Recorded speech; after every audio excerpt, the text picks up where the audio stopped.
Since our first day writing code in Java, you've been typing commands with the promise that one day I'll explain why you're typing what you're typing. What's the explanation? And finally, it's here. Tonight's topic is using command line parameters, and I threw in another structure that you also need, that is the for each loop. Let's take a look at a program that you know pretty well, a pretty simple program. What do you know about this thing? Let's see. Public. Well, you know what public does. Public's a keyword that indicates a method is being declared should have public access.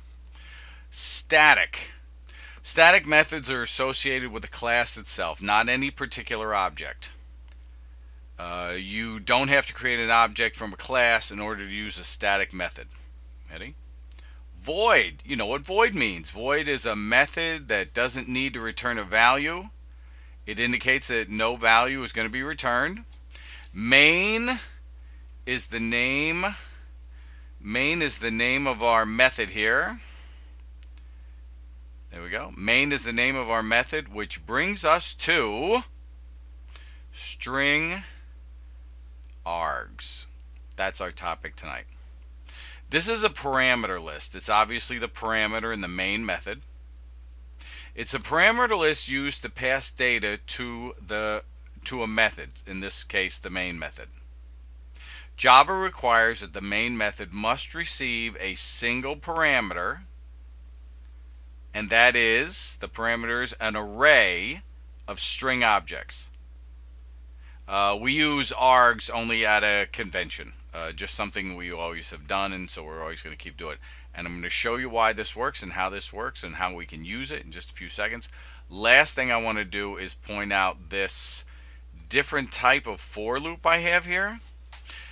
There's two terms for this. I've heard it as for each loop. Another term is an enhanced for loop. It's designed to simplify loops that process arrays. It's going to set up as going to be type, and then identifier, and then the name of the array. And you already know the name of the array, nice mess I got going here, is args. So then we're going to have statements. Now it might be a whole bunch of statements, but in this case I just have one statement, so that's the only line I got in the block. So in this case, my type identifies the type of elements. It's going to be string.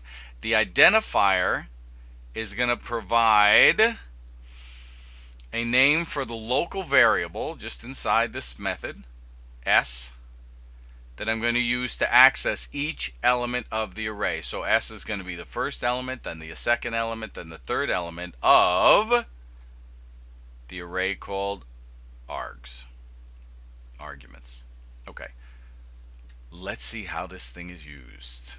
So there's the program that I created, CL command line parameter demo. Okay, I've already compiled it, and you can see that in the command line. Okay, here we go. So it's located in a file here, and I am going to, and in a few seconds, I can't believe we're going to be done with this. This has been so long in coming. Let's see, command line parameter demo. That was the name of it. And to run this program, that's all I have to type. And I did that over and over again, way in the beginning of course. But now I'm going to add a little something. I'm going to add an array of strings. The lazy dog jumped. All right, I'm going to stop there. And I get this line of numbers, 3, 4, 3, 6. What did that program do again anyway? So it went through every element in the array args. S was each element, one after the other. They were all strings.